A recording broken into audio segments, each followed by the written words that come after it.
Welcome to kids media. امی میں نے سلمان صاحب سے بات کر لی ہے، وہ مجھے کام پر رکھنے کے لیے تیار ہیں۔ سفیان گھر میں داخل ہوتے ہوئے خوشی سے اپنی ماں کو بتانے لگا۔ سفیان کی امی اس سے کام نہیں کروانا چاہتی تھیں، لیکن وہ کیا کرتی؟ ان کے حالات دن بدن بگڑتے جا رہے تھے۔ جب سے سفیان کے ابو کا انتقال ہوا تھا، اس کے بعد ان کے گھر کے حالات بہت خراب ہو گئے تھے۔ بڑی مشکل سے 2 ٹائم کا کھانا بنتا تھا۔ سفیان کی امی لوگوں کے گھروں میں کام کر کے سفیان کی پڑھائی کا خرچہ پورا کرتی۔ سفیان کی عمر بہت کم تھی، وہ ان دنوں 8ویں کلاس کے امتحانات سے فارغ ہوا تھا۔ امی جان نے مجبور ہو کر سفیان کو اجازت دے دی۔ اس نے سلمان صاحب کی موٹر مکینک دکان پر کام کرنا شروع کر دیا۔ سفیان محنت سے دل لگا کر کام کرتا۔ بہت کم عرصے میں وہ اچھا کاریگر بن گیا۔ ایک دن شہر کے بڑے ڈاکٹر کی گاڑی خراب ہو گئی۔ وہ سلمان صاحب کی دکان پر تشریف لائے تو سفیان نے سب کام چھوڑ کر ڈاکٹر صاحب کی گاڑی ٹھیک کرنا شروع کر دی۔ ڈاکٹر صاحب سفیان کو اتنی لگن سے کام کرتا ہوا دیکھ رہے تھے۔ ڈاکٹر صاحب نے سلمان سے پوچھا، یہ اتنا چھوٹا بچہ کتنی مہارت سے کام کر رہا ہے، یہ کب سے تمہارے پاس ہے؟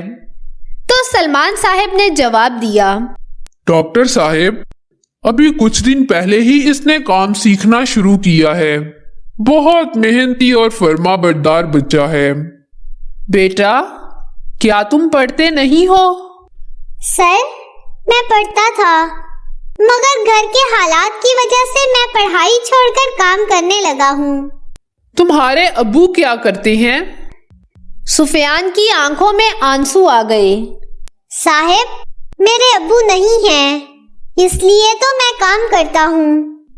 یہ کچھ پیسے رکھ لو، گھر جاتے وقت کچھ لیتے جانا۔ بیٹا، تم پریشان مت ہو، یہ میرا کارڈ رکھ لو، کل کو کام سے فارغ ہو کر میرے کلینک پہ آنا، ٹھیک ہے؟ ٹھیک ہے صاحب، میں کل آپ کے پاس ضرور حاضر ہوں گا۔ اگلے دن کام سے فارغ ہو کر سفیان ڈاکٹر صاحب کے بتائے ہوئے ایڈریس پر کلینک پہنچ گیا۔ السلام علیکم۔ وعلیکم السلام بیٹا، کیسے ہیں آپ؟ الحمدللہ، اللہ کا شکر ہے۔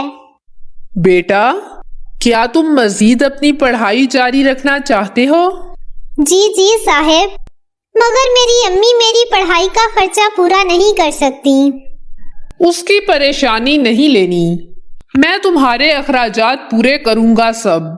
تم نے دل لگا کر پڑھنا ہے اور اچھا آدمی بننا ہے، دوسروں کی مدد کرنے والا۔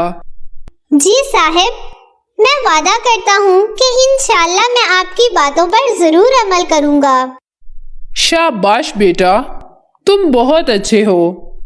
صاحب، میں آپ کا احسان کبھی نہیں بھولوں گا، مجھے سمجھ نہیں آتی میں اس کا بدلہ کیسے چکاؤں گا۔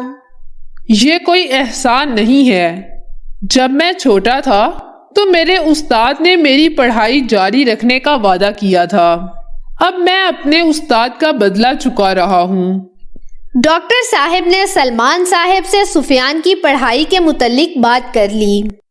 دوسرے دن جب سفیان کام پر گیا تو مالک کہنے لگا، بیٹا، مجھے بہت خوشی ہوئی ہے کہ تم نے پڑھائی جاری رکھنے کا ارادہ کیا ہے، اس لیے میں تمہاری ڈیوٹی ٹائم کم کر دیتا ہوں تاکہ تم پڑھ سکو۔